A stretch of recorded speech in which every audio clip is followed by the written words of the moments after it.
Hello friends, this is Neha and welcome to our channel teaching exams. Friends, इस video में हम बात करेंगे CTET 2012 के हिंदी के 30 क्वेश्चंस की, जो कि होंगे प्राइमरी लेवल के। तो चलिए शुरू करते हैं अपने पहले क्वेश्चन से। हमारा पहला क्वेश्चन है, मंदिरा पहली कक्षा में पढ़ती है और वह मुझे आम बहुत अच्छा लगता है, मैं थक गई आदि वाक्यों का प्रयोग करती है। मंदिरा नंबर 1 लिंग वचन क्रिया आदि की दृष्टि से सर्वनाम का प्रयोग करना जानती है। नंबर 2 केवल सर्वनाम का ही प्रयोग जानती है। नंबर 3 केवल लिंग की दृष्टि से ही सर्वनाम का समुचित प्रयोग करना जानती है। या फिर नंबर 4 केवल मैं वाले वाक्य ही बोल सकती है। तो मंदिरा पहली कक्षा में पढ़ती है और वह मुझे आम बहुत अच्छा लगता है, मैं थक गई आदि वाक्यों का प्रयोग करती है। तो मंदिरा लिंग वचन क्रिया आदि की दृष्टि से सर्वनाम का प्रयोग करना जानती है। ऑप्शन नंबर 1 हमारा सही होगा। सर्वनाम क्या होते हैं? संज्ञा के स्थान पर प्रयुक्त होने वाले शब्द सर्वनाम होते हैं और सर्वनाम के 6 भेद होते हैं। नंबर 1 पुरुषवाचक, नंबर 2 संबंधवाचक, नंबर 3 निजवाचक, नंबर 4 निश्चयवाचक, नंबर 5 अनिश्चयवाचक और नंबर 6 प्रश्नवाचक। तो इन्हें याद रखिएगा। हमारा अगला क्वेश्चन है, भाषा नंबर 1 नियमों की जानकारी से ही निखरती है। नंबर 2 विद्यालय में ही सीखी जाती है। नंबर 3 एक नियमबद्ध व्यवस्था है। या फिर नंबर 4 सदैव व्याकरण के नियमों का ही अनुगमन करती है। तो भाषा एक नियमबद्ध व्यवस्था है, ऑप्शन 3 हमारा सही होगा। अगला क्वेश्चन है, भाषा की पाठ्य पुस्तक का निर्माण करते समय सबसे कम महत्वपूर्ण बिंदु है। नंबर 1 भाषा की विभिन्न छटाएं, नंबर 2 अभ्यासों में वैविध्य, नंबर 3 पाठों की संख्या या फिर नंबर 4 विषय वस्तु में वैविध्य। तो यहाँ पूछा जा रहा है, भाषा की पाठ्य पुस्तक का निर्माण करते समय सबसे कम महत्वपूर्ण बिंदु होगा पाठों की संख्या। ऑप्शन नंबर 3 हमारा सही होगा। हमारा अगला क्वेश्चन है, एक से अधिक भाषाओं का प्रयोग नंबर 1 किसी भी एक भाषा में निपुणता में बाधक है। नंबर 2 कक्षाई जटिलताओं को बढ़ाता है। नंबर 3 शिक्षकों के लिए गहन समस्या है। या फिर नंबर 4 संज्ञानात्मक विकास में सहायक है। तो एक से अधिक भाषाओं का प्रयोग संज्ञानात्मक विकास में सहायक है। ऑप्शन नंबर 4 हमारा सही होगा। संज्ञानात्मक विकास यानी संज्ञान का अर्थ होता है जानना या समझना। जब हम जानेंगे या समझेंगे तो जाहिर सी बात है हमारा बौद्धिक विकास भी होगा। संज्ञानात्मक विकास के माध्यम से बच्चों का मस्तिष्क में विकास होता है, विचारों के आदान प्रदान में उन्हें सहायता मिलती है। तो ऑप्शन नंबर 4 हमारा सही होगा। हमारा अगला क्वेश्चन है, भाषा अर्जन और भाषा अधिगम के संदर्भ में कौन सा कथन सही नहीं है? नंबर 1 सांस्कृतिक विभिन्नता भाषा अर्जन और भाषा अधिगम को प्रभावित करने वाला महत्वपूर्ण कारक है। नंबर 2 भाषा अर्जन में विभिन्न संकल्पनाएं मातृभाषा में बनती हैं। नंबर 3 भाषा अधिगम में कभी भी अनुवाद का सहारा नहीं लिया जाता। या फिर नंबर 4 भाषा अर्जन सहज और स्वाभाविक होता है जबकि भाषा अधिगम प्रयासपूर्ण होता है।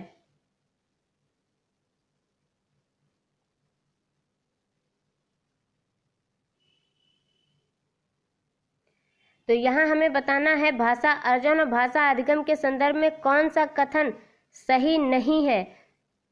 ऑप्शन नंबर 3 हमारा सही होगा। भाषा अधिगम में कभी भी अनुवाद का सहारा नहीं लिया जाता। ऑप्शन 3 हमारा सही होगा, क्योंकि भाषा अधिगम में अनुवाद का सहारा लिया जाता है। ठीक है। हमारा अगला क्वेश्चन है, एक बहुभाषिक कक्षा में आप किसे सबसे कम महत्व देंगे? नंबर 1 बच्चों को सिखाना कि दो भाषाओं के मध्य विद्यमान समानता व अंतर का विश्लेषण कैसे किया जाता है। नंबर 2 विभिन्न प्रकार का बाल साहित्य। नंबर 3 कक्षा में विभिन्न प्रकार की सामग्री से समृद्ध वातावरण। या फिर नंबर 4 कक्षा के बहुभाषिक और बहुसांस्कृतिक संदर्भों के प्रति संवेदनशीलता। तो यहाँ ऑप्शन 1 हमारा सही होगा। एक बहुभाषिक कक्षा में सबसे कम महत्व देंगे बच्चों को सिखाना कि दो भाषाओं के मध्य विद्यमान समानता व अंतर का विश्लेषण कैसे किया जाता है। हमारा अगला क्वेश्चन है, प्राथमिक स्तर पर भाषा की पाठ्य पुस्तकों में किस तरह की रचनाओं को स्थान दिया जाना चाहिए? नंबर 1 केवल कहानियों अथवा कविताएं। नंबर 2 विदेशी साहित्य की रचनाएं। नंबर 3 ऐसी रचनाएं जो बच्चों के परिवेश से जुड़ी हों और जिनमें भाषा की अलग अलग छटाएं हों। या फिर नंबर 4 जो प्रत्यक्ष रूप से मूल्यों पर आधारित हो। तो प्राथमिक स्तर पर भाषा की पाठ्य पुस्तकों में किस तरह की रचनाओं को स्थान दिया जाना चाहिए? ऐसी रचनाएं जो बच्चों के परिवेश से जुड़ी हों तथा जिनमें भाषा की अलग अलग छटाएं हों। ऑप्शन नंबर 3 हमारा सही होगा। हमारा अगला क्वेश्चन है, निम्नलिखित में से कौन सा द्वितीय भाषा शिक्षण का उद्देश्य नहीं है? नंबर 1, बोलने की क्षमता के अनुरूप लिखने की क्षमता का विकास। नंबर 2, विभिन्न क्षेत्रों स्थितियों में हिंदी की विभिन्न प्रयुक्तियों को समझने की योग्यता का विकास। नंबर 3, हिंदी के व्याकरणिक नियमों को कंठस्थ करना। या फिर नंबर 4, दैनिक जीवन में हिंदी में समझने तथा बोलने की क्षमता का विकास। तो यहाँ पर कौन सा द्वितीय भाषा शिक्षण का उद्देश्य नहीं है पूछा जा रहा है, तो हिंदी के व्याकरणिक नियमों को कंठस्थ करना नहीं है। ऑप्शन नंबर 3 हमारा सही होगा। हमारा अगला क्वेश्चन है, हिंदी भाषा का मूल्यांकन करते समय आप सबसे ज़्यादा किसे महत्व देंगे? नंबर 1, व्याकरणिक नियम। नंबर 2, सीखने की क्षमता का आकलन। नंबर 3, काव्य सौंदर्य। या फिर नंबर 4, निबंध लिखने की योग्यता। तो हिंदी भाषा का मूल्यांकन करते समय सबसे ज़्यादा महत्व देंगे सीखने की क्षमता का आकलन। ऑप्शन नंबर 2 हमारा सही होगा। हमारा अगला क्वेश्चन है, निम्नलिखित में से कौन सा बच्चों की भाषिक क्षमता के आकलन का सबसे उचित तरीका है? नंबर 1, संज्ञा शब्दों के 2 उदाहरण दीजिए। नंबर 2, बादल, आसमान, चिड़िया, बच्चे के साथ संज्ञा शब्दों का प्रयोग करते हुए एक कहानी लिखिए। नंबर 3, संज्ञा की परिभाषा को पूरा कीजिए। या फिर नंबर 4, संज्ञा को परिभाषित कीजिए। तो बच्चों की भाषिक क्षमता के आकलन का सबसे उचित तरीका है बादल, आसमान, चिड़िया, बच्चे के साथ संज्ञा शब्दों का प्रयोग करते हुए एक कहानी लिखना। ऑप्शन नंबर 2 हमारा सही होगा। भाषिक क्षमता का आकलन में संज्ञा शब्दों के 2 उदाहरण देकर, संज्ञा की परिभाषा को पूरा करके या संज्ञा को परिभाषित कर हम उनका आकलन नहीं कर सकते हैं। लेकिन जब बच्चे अपने अनुभव से बादल, आसमान, चिड़िया, बच्चे के साथ संज्ञा शब्दों का प्रयोग करते हुए एक कहानी लिखेंगे तो हम उनकी भाषिक क्षमता का आकलन सही तरीके से कर पाएंगे। तो ऑप्शन नंबर 2 हमारा सही होगा। हमारा अगला क्वेश्चन है, बच्चों की मौखिक अभिव्यक्ति का विकास करने के लिए सबसे कम प्रभावी तरीका कौन सा है? नंबर 1, संवाद अदायगी। नंबर 2, व्याकरण आधारित संरचना अभ्यास। नंबर 3, अपने अनुभवों का वर्णन। या फिर नंबर 4, बातचीत करना। तो यहाँ पूछा जा रहा है बच्चों की मौखिक अभिव्यक्ति का विकास करने के लिए सबसे कम प्रभावी तरीका कौन सा होगा? तो व्याकरण आधारित संरचना अभ्यास। ऑप्शन नंबर 2 हमारा सही होगा। हमारा अगला क्वेश्चन है, भाषा सीखने के लिए कौन सा कारक सर्वाधिक महत्वपूर्ण है? नंबर 1, समृद्ध भाषिक वातावरण। नंबर 2, भाषा के व्याकरणिक नियम। नंबर 3, पाठ पर आधारित प्रश्नोत्तर। या फिर नंबर 4, भाषा की पाठ्यपुस्तक। तो भाषा सीखने के लिए कौन सा सर्वाधिक महत्वपूर्ण है? तो समृद्ध भाषिक वातावरण। ऑप्शन नंबर 1 हमारा सही होगा। हमारा अगला क्वेश्चन है, दृष्टिबाधित बच्चों को भाषा सिखाते समय नंबर 1, अधिक से अधिक मौखिक भाषा का प्रयोग करना चाहिए। नंबर 2, उन्हें कक्षा में अलग बैठाना चाहिए ताकि उन पर विशेष ध्यान दिया जा सके। नंबर 3, उन्हें विभिन्न भाषिक गतिविधियों में शामिल नहीं करना चाहिए। या फिर नंबर 4, कम पाठों वाली पाठ्य पुस्तक का निर्माण किया जाना चाहिए। तो दृष्टिबाधित बच्चों को भाषा सिखाते समय अधिक से अधिक मौखिक भाषा का प्रयोग किया जाना चाहिए। ऑप्शन 1 हमारा सही होगा।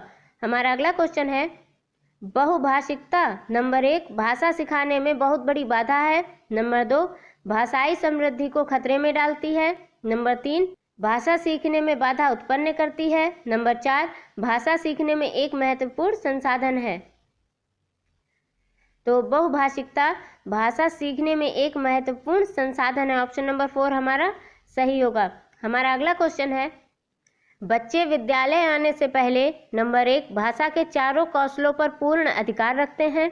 नंबर 2, अपनी भाषा की नियमबद्ध व्यवस्था की व्यवहारिक कुशलता के साथ आते हैं। नंबर 3, कोरी स्लेट होते हैं। या फिर नंबर 4, भाषा का समुचित उपयोग करने में समर्थ नहीं होते हैं। तो बच्चे विद्यालय आने से पहले भाषा के चारों कौशलों पर पूर्ण अधिकार रखते हैं, ये बात गलत है।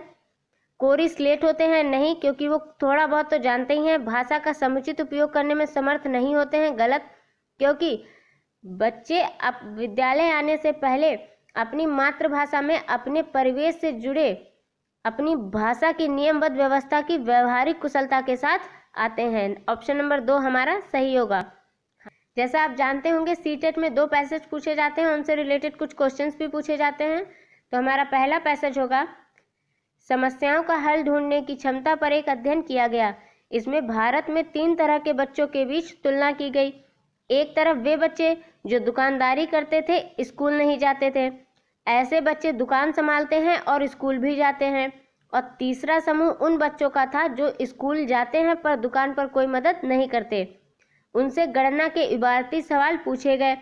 दोनों ही तरह के सवालों में उन स्कूल बच्चों ने जो दुकानदार नहीं है मौखिक गणना या मन गणित का प्रयोग बहुत कम किया, वनस्पत उनके जो दुकानदार थे।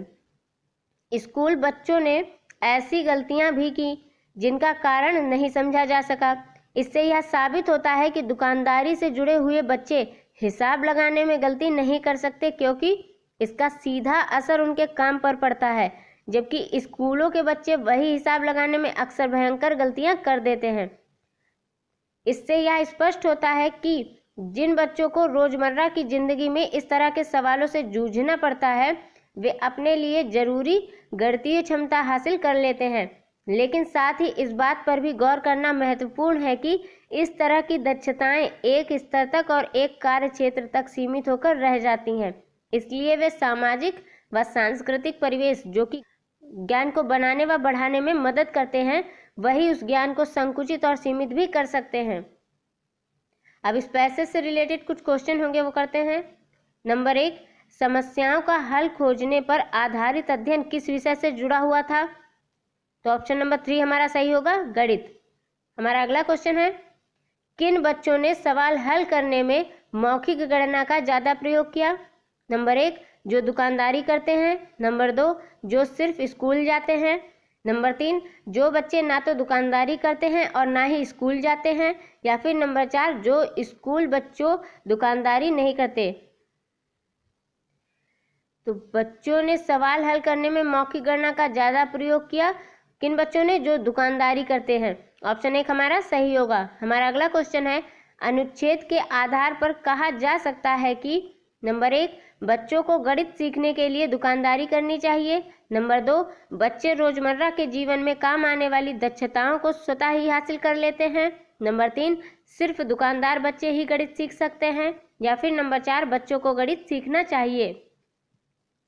तो अनुच्छेद यानी पैसेज के आधार पर कहा जा सकता है कि बच्चे रोजमर्रा के जीवन में काम आने वाली दक्षताओं को स्वतः ही हासिल कर लेते हैं। ऑप्शन नंबर 2 हमारा सही होगा। हमारा अगला क्वेश्चन है, दुकानदार बच्चे हिसाब लगाने में प्रायः गलती नहीं करते क्योंकि नंबर 1, वे जन्म से ही बहुत दक्ष हैं। नंबर 2, वे कभी भी गलती नहीं करते। नंबर 3, गलती का असर उनके काम पर पड़ता है। या फिर नंबर 4, इससे उन्हें माता पिता से डांट पड़ेगी। तो दुकानदार बच्चे हिसाब लगाने में प्रायः गलती नहीं करते हैं क्योंकि गलती का असर उनके काम पर पड़ता है। ऑप्शन नंबर 3 हमारा सही होगा। हमारा अगला क्वेश्चन है, जो दक्षताएं हमारे दैनिक जीवन में काम नहीं आती उनमें हमारा प्रदर्शन अक्सर नंबर 1 अच्छा होता है। नंबर 2 खराब अच्छा होता रहता है। नंबर 3 संतोषजनक होता है। या फिर नंबर 4 खराब होता है। तो जो दक्षताएं हमारे दैनिक जीवन में काम नहीं आती हैं उनमें हमारा प्रदर्शन अक्सर खराब अच्छा होता रहता है। ऑप्शन नंबर 2 हमारा सही होगा।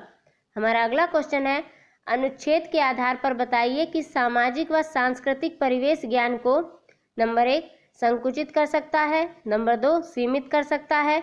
नंबर 3 बनाने में मदद भी करता है और उसे संकुचित सीमित भी कर सकता है। नंबर 4 बनाने में मदद करता है। तो अनुच्छेद के आधार पर सामाजिक व सांस्कृतिक परिवेश ज्ञान को बनाने में मदद भी करता है और उसे संकुचित सीमित भी कर सकता है। ऑप्शन नंबर 3 हमारा सही होगा। हमारा अगला क्वेश्चन है, इक प्रत्यय का उदाहरण है। नंबर 1 संकुचित, नंबर 2 सांस्कृतिक, नंबर 3 चूंकि, या फिर नंबर 4 सीमित। तो इक प्रत्यय का उदाहरण होगा सांस्कृतिक। ऑप्शन नंबर 2 हमारा सही है, क्योंकि सांस्कृतिक में जो संस्कृति है वो एक सार्थक शब्द है और इसमें इक प्रत्यय लगाकर हम इसे सांस्कृतिक बना सकते हैं। ऑप्शन 2 हमारा सही होगा। हमारा अगला क्वेश्चन है, मन गणित का अर्थ है। नंबर 1 मन ही मन हिसाब लगाना, नंबर 2 कठिन गणित, नंबर 3 मनगढ़ंत गणित, नंबर 4 मनपसंद गणित। तो मन गणित का अर्थ होगा मन ही मन हिसाब लगाना, ऑप्शन 1 हमारा सही होगा। हमारा अगला क्वेश्चन है संयुक्त क्रिया का उदाहरण है, नंबर 1 अध्ययन किया गया, नंबर 2 दुकान संभालते हैं, नंबर 3 हिसाब लगाते हैं, या फिर नंबर 4 स्कूल जाते हैं। तो संयुक्त क्रिया का उदाहरण होगा अध्ययन किया गया, ऑप्शन 1 हमारा सही होगा। हमारा अगला क्वेश्चन है, हमारा जो दूसरा नंबर का पैसेज है, हरा भरा हो जीवन अपना स्वस्थ रहे संसार, नदियां पर्वत हवा पेड़ से आती है बहार, बचपन कोमल तनमन लेकर आए अनुपम जीवन लेकर, जग से तुम और तुमसे है प्यारा संसार, हरा भरा हो जीवन अपना स्वस्थ रहे संसार, वृंद लताएं पौधे डाली चारों ओर भरे हरियाली, मन में जगे उमंग यही है सृष्टि का उपहार, हरा भरा हो जीवन अपना स्वस्थ रहे संसार, मुश्किल से मिलता है जीवन हम सब इसे बनाए चंदन, पर्यावरण सुरक्षित ना हो तो है सब बेकार, हरा भरा हो जीवन अपना स्वस्थ रहे संसार। तो इस पैसेज से रिलेटेड क्वेश्चन करते हैं। हरा भरा जीवन का अर्थ है नंबर 1 खुशियों से परिपूर्ण जीवन, नंबर 2 पेड़ पौधों से घिरा जीवन, नंबर 3 हरे रंगों से भरा जीवन, या फिर नंबर 4 हरियाली युक्त जीवन। तो हरा भरा जीवन का अर्थ होगा खुशियों से परिपूर्ण जीवन, ऑप्शन 1 हमारा सही होगा। हमारा अगला क्वेश्चन है कौन सी चीजें बाहर लेकर आती हैं, नंबर 1 पेड़ों की हवा, नंबर 2 नदियों की आवाज, नंबर 3 पहाड़ों की चोटियां, या फिर नंबर 4 समस्त प्राकृतिक उपादान। तो कौन सी चीजें बाहर लेकर आती हैं, ऑप्शन 4 हमारा सही होगा समस्त प्राकृतिक उपादान। हमारा अगला क्वेश्चन है कवि ने ये सृष्टि होगा का उपहार किसे कहा है, नंबर 1 पौधे व डालियां, नंबर 2 वृंद लताएं, नंबर 3 हरा भरा जीवन, या फिर नंबर 4 प्राकृतिक सुंदरता और उससे उत्पन्न होने वाली खुशी। तो कवि ने सृष्टि का उपहार किसे कहा है, प्राकृतिक सुंदरता और उससे उत्पन्न होने वाली खुशी को, ऑप्शन नंबर 4 हमारा सही होगा। हमारा अगला क्वेश्चन है कवि यह संदेश देना चाहता है कि नंबर 1 चंदन के पेड़ लगाने चाहिए, नंबर 2 जीवन में सब बेकार है, नंबर 3 पर्यावरण संरक्षण में ही जीवन संभव है, या फिर नंबर 4 प्रकृति में पेड़ पौधे नदियां पर्वत शामिल है। तो कवि यह संदेश देना चाहता है कि पर्यावरण संरक्षण में ही जीवन संभव है, ऑप्शन नंबर 3 हमारा सही होगा। हमारा अगला क्वेश्चन है जग से तुम और तुमसे है प्यारा संसार पंक्ति के माध्यम से कवि क्या कहना चाहता है, नंबर 1 संसार का अस्तित्व व्यक्तियों से स्वतंत्र है, नंबर 2 व्यक्ति और संसार दोनों का अस्तित्व एक दूसरे पर निर्भर करता है, नंबर 3 संसार चलाने के लिए व्यक्तियों की आवश्यकता होती है, या फिर नंबर 4 व्यक्ति का अस्तित्व संसार से स्वतंत्र है।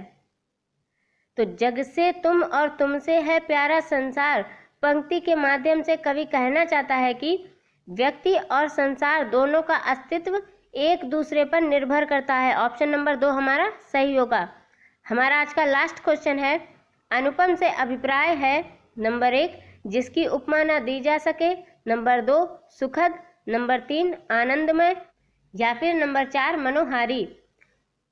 तो अनुपम से अभिप्राय है जिसकी उपमा न दी जा सके, ऑप्शन 1 हमारा सही होगा। होपफुली फ्रेंड्स आपको ये सारे क्वेश्चन समझ में आए होंगे, और अगर आपको यह वीडियो अच्छा लगे तो मेक श्योर मेरे चैनल को सब्सक्राइब करें, वीडियो को लाइक करें और बेल बटन को प्रेस करना ना भूलें ताकि मेरी नई वीडियोस की नोटिफिकेशन आप तक पहुंच सके। Till then bye, take care and thank you for watching.